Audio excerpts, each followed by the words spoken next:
हिरण्याकशिपु का पुत्र प्रहलाद जब पढ़ने के लिए षंड और अमर्क के यहां भेजा तो अपने पिता से उसने कहा, पिताजी भजन करना चाहिए भगवान का। प्यार से बोलो राधे राधे। अब पिताजी ने तो षंड और अमर्क को खूब समझाया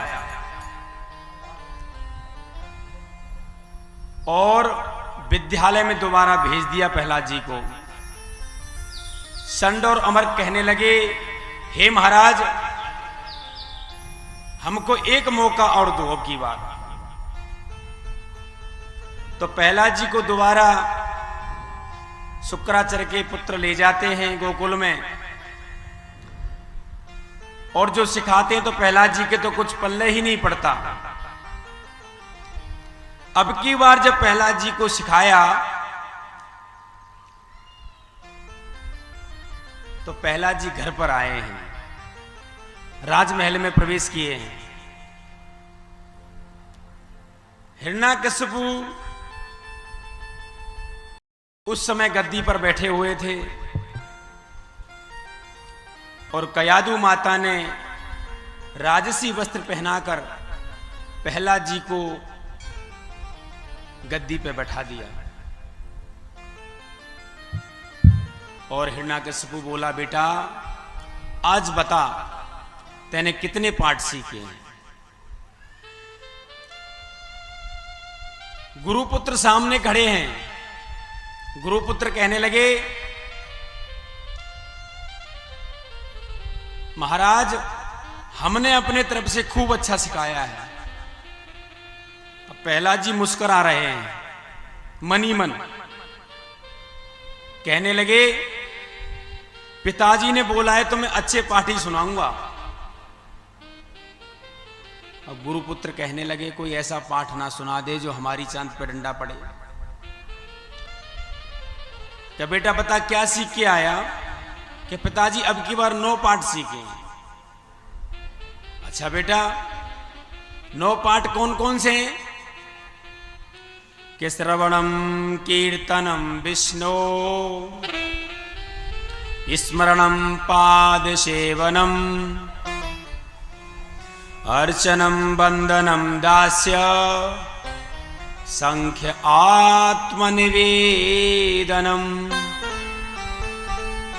पिताजी श्रवणम कीर्तनम विष्णु, भगवान के ये 9 पाठ हैं।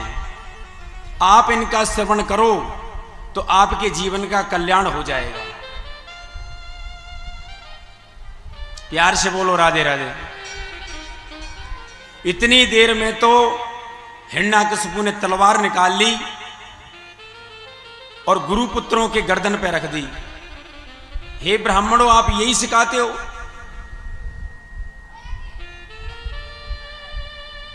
हमने आपको दैत्य नीति सिखाने के लिए भेजा था और आप ये क्या सिखा रहे हो? जो मेरा दुश्मन है विष्णु, उसके लक्षण इसमें डाल रहे हो आप।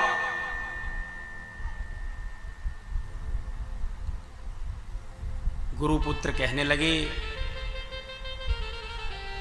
कि महाराज हमने इसको नहीं सिखाया, ऐसा लगता है ये पढ़ा पढ़ाया आया है।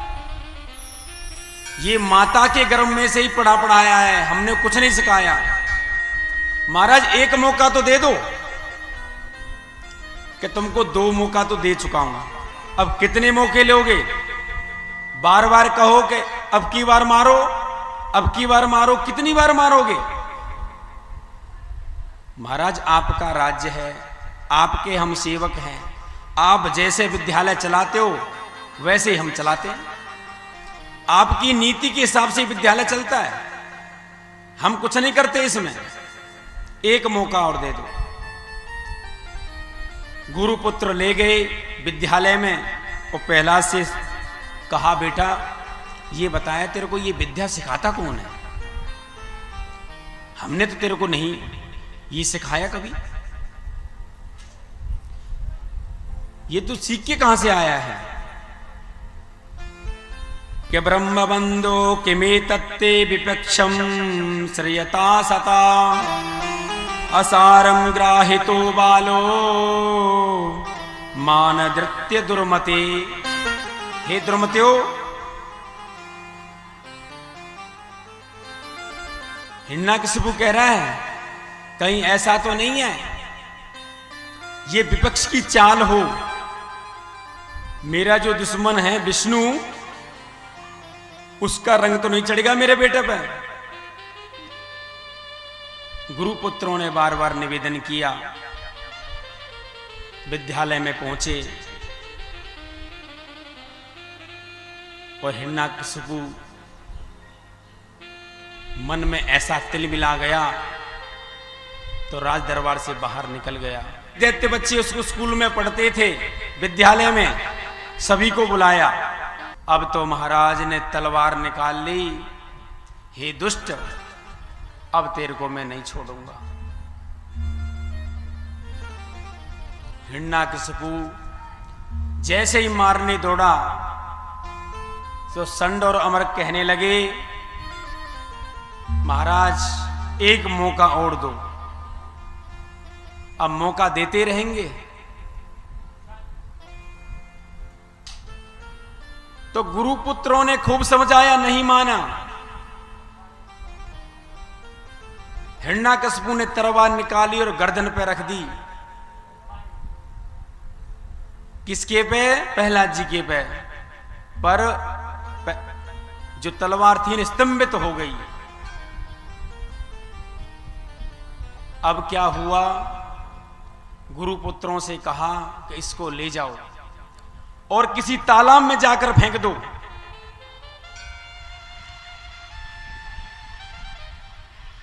तालाब में जाके फेंका, हाथी से कुचलवाया, कमरे में बंद करा, सर्पों से ढसवाया, पर्वतों से गिराया, पर प्रहलाद मर नहीं पाया। प्यार से बोलो राधे राधे। अब कोई ऐसा इलाज नहीं हुआ जो प्रहलाद जी को मार सके। अब हिरण्यकशिपु परेशान, अब क्या होगा? अब कहने लगा, बता प्रहलाद तेरा भगवान है कहां? पिताजी ये बताओ कि भगवान है कहां? नहीं, भगवान तो सब जगह है, भगवान तो कण कण में है, पर भक्त होना चाहिए प्रकट करने वाला। जैसे ही हिरण्यकशिपु ने तलवार निकाली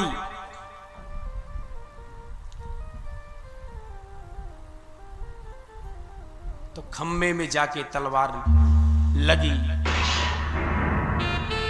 भगवान नरसिंह उत्पन्न हो गए। बोलो नरसिंह भगवान की जय हो। अब तो नर हैं ना पशु हैं। हिरण्यकशिपु तो घबरा गया और हिरण्यकशिपु को अपनी जंघा पर डाल लिया, पैरों पर लिटा लिया।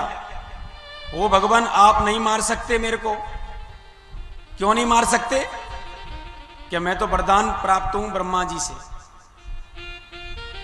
क्या वरदान दिया है ब्रह्मा जी ने? बता। कि भगवान मैं अस्त्र से नहीं मरूंगा, ना शस्त्र से मरूंगा, न अंदर मरूंगा न बाहर मरूंगा, न पाताल में मरूं न आकाश में मरूं। बोल भाई कहां है बता। तो बीच दहेली पे डाल रखा है। संध्या काल का समय है कि भगवान एक वरदान और मांग रखा है कि क्या? कि ब्रह्मा जी की सृष्टि में जो बनाए हुए है उससे भी ना मरूंगा। भगवान बोले ब्रह्मा को मैंने बनाया है, ब्रह्मा ने मेरे को नहीं बनाया, मैंने ब्रह्मा को बनाया है। अच्छा तो एक वरदान और है। अरे और वरदान रह गया कोई? हाँ कि 12 महीने में भी नहीं मरूंगा। साल के 12 महीने होते ना, तो आने वाला है इसी साल, इसी वर्ष, जिसको हम पुरुषोत्तम मास बोलते हैं। अब की बार सावन 2 है, तो इसको पवित्र मास माना गया है। कोई और वरदान रह गया है तेरा कि भगवान अब तो कोई नहीं है। हिरण्याकशिपु कांप गया। नरसिंह भगवान ने अपने नाखूनों से विदीर्ण कर दिया और उसकी माला पहन ली। आंतों की माला पहन ली और इतना कोप हुआ नरसिंह भगवान को कि कोई प्रलय आ जाए।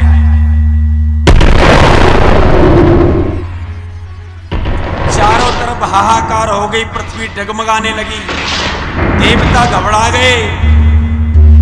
ब्रह्मा जी बोले कि अब तो प्रलय हो ही जाएगा। इतना भगवान का गुस्सा। सभी को बुलाया गया। ब्रह्मा जी आए, हाथ जोड़ के चले गए दूर से।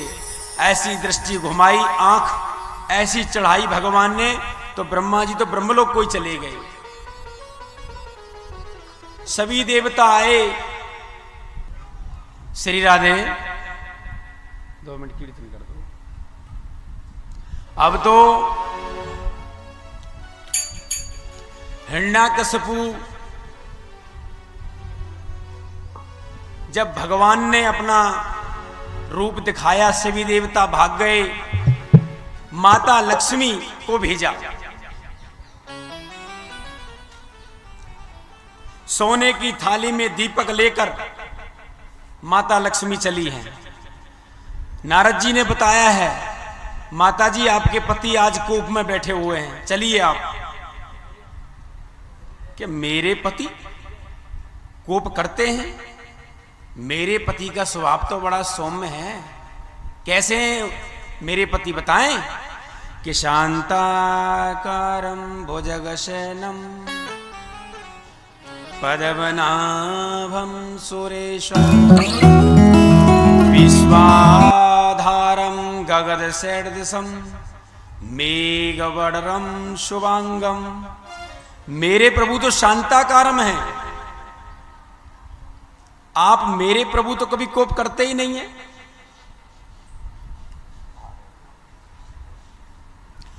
मेरे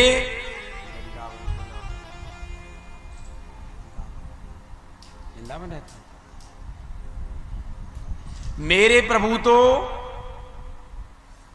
कोप करते ही नहीं है। जैसे ही माता जी आई और एक ही ऐसी दहाड़ मारी, नरसिंह भगवान ने तो दैया मैया करके थाली को पटक के, और वो तो वैकुंठ को चली गई। अब बताओ क्या करें? जब माता जी पे भी नहीं प्रसन्न हुए तो देवताओं ने स्तुति करी है। तो प्रहलाद जी को निवेदन किया है देवता ने, हे प्रहलाद, तू ही नारायण की स्मृति, हे प्रहलाद, तू ही जीवन में कल्याण कर सकता है सबके, नहीं तो प्रलय आ जाएगा।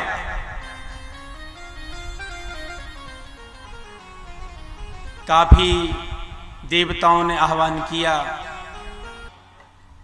अब तो नरसिंह भगवान ने प्रहलाद जी को गोदी में बैठा लिया।